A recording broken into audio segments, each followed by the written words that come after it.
Olá, gente! Venho trazer para vocês um assunto bem interessante, né? E a gente vai falar sobre memória. Por que foi que eu escolhi esse assunto exatamente? Deixa eu lembrar, tô tentando.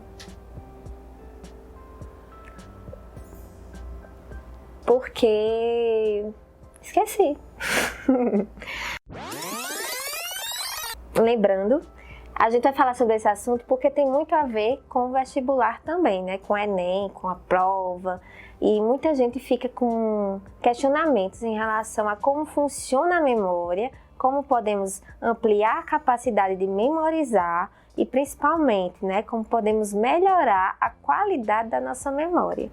Bom, gente, a memória, ela é responsável, né, pela captação, acomodação e... Realmente esqueci dessa vez. Mas continua? Na maior, vocês vão cortar tudo? A memória ela é um fator muito interessante, né? Eu estou conversando com você nesse momento, estou ao mesmo tempo processando informações da minha mente e acessando questões que antes foram acomodadas nesse espaçozinho que a gente chama de memória, que é um espaço mental, né? Que está colocando em funcionamento algumas áreas cerebrais. E eu gostaria de falar para vocês como é que funciona tudo isso. Né? A memória ela não funciona de forma exclusiva, ela faz associação com outras funções mentais, outras funções cognitivas, como por exemplo a atenção e a aprendizagem, para poder funcionar da forma como nós conhecemos.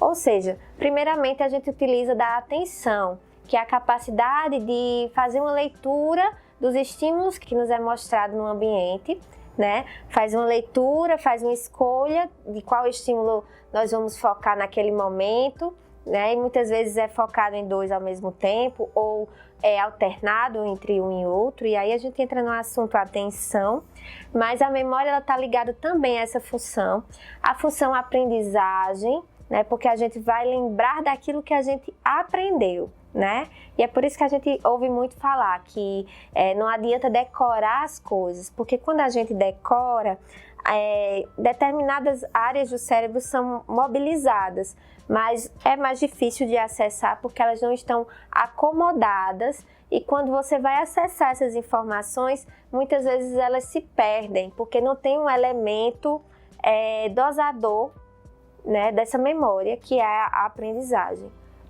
Então a memória ela funciona para a gente... Adoro esse carro passando e buzinando. Porque ele rouba da minha memória o que eu ia falar.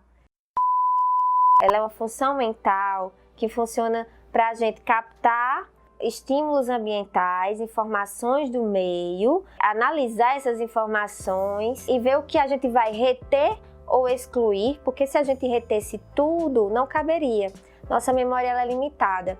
E, por exemplo, se a gente decorasse tudo de um ambiente, se a gente aprendesse e acomodasse tudo que acontece à nossa volta, não caberia tudo na nossa memória, né? A gente ficaria sobrecarregado. E no mundo de muitas informações, de uma multiplicidade de informações como que a gente vive, a nossa memória ela precisa ser seletiva no que é mais importante. Então, por isso, muitas vezes as pessoas têm dificuldade de memorizar aquilo que é importante para si. Porque a memória ela vai ser bem utilizada quando a gente sabe o que a gente quer focar. A gente vai falar principalmente dos tipos de memória. Por exemplo, existe a memória imediata ou a memória de curto prazo, que ela é totalmente momentânea, né? A informação ela é captada de acordo com os estímulos sensoriais do meio, geralmente pela percepção visual e auditiva, que são os sentidos mais utilizados na captação de algo, embora exista também a memória olfativa, mas é uma memória mais rudimentar. Assim que a gente capta essa informação, ela vai para essa memória de curto prazo, certo? É o que faz a gente lembrar, por exemplo, o que é que a gente precisa fazer naquele momento. Quando passa pela memória de curto prazo, a nossa informação ela vai para a memória de trabalho se a gente estiver em ação, se a gente estiver fazendo algo. é o que faz a gente fazer as coisas de forma mais automática, mecânica. Você não precisa lembrar como é que faz para escovar os dentes, porque já está na sua memória de trabalho, você sabe o que vai acessar de material para utilizar naquele momento. Depois da memória de trabalho, nós temos a memória de longo prazo, né? Uma memória mais permanente, que vai reter uma quantidade maior de informações e de forma mais duradoura, certo, gente? Para que a gente possa acessar sempre que necessitar. Como, por exemplo, o conteúdo do Enem. É o conteúdo que vai ficar na sua memória de longo prazo se você estudar adequadamente e se você aprender bem o conteúdo. Se você não usar a velha decoreba como uma muleta para a sua memória. Então, são esses tipos de memória que eu gostaria de trazer. Eu vou falar mais sobre a memória, sobre memorização, sobre melhores técnicas. E por que eu estou falando sobre memória também?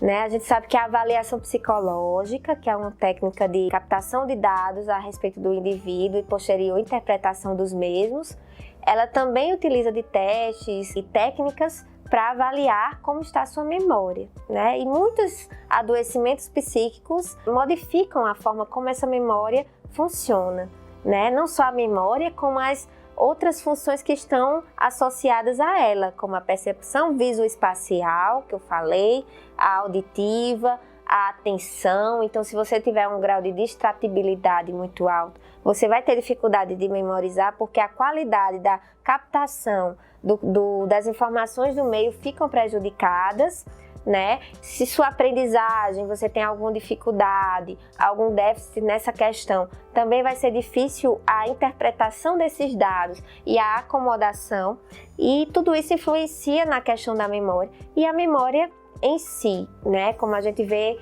em alguns fatores, como na depressão ela fica modificada, na demência, no Alzheimer, né? Que são transtornos mais relacionados à questão neurológica. E um acidente de trânsito, uma pancada na cabeça, né? E questões emocionais também vão contribuir.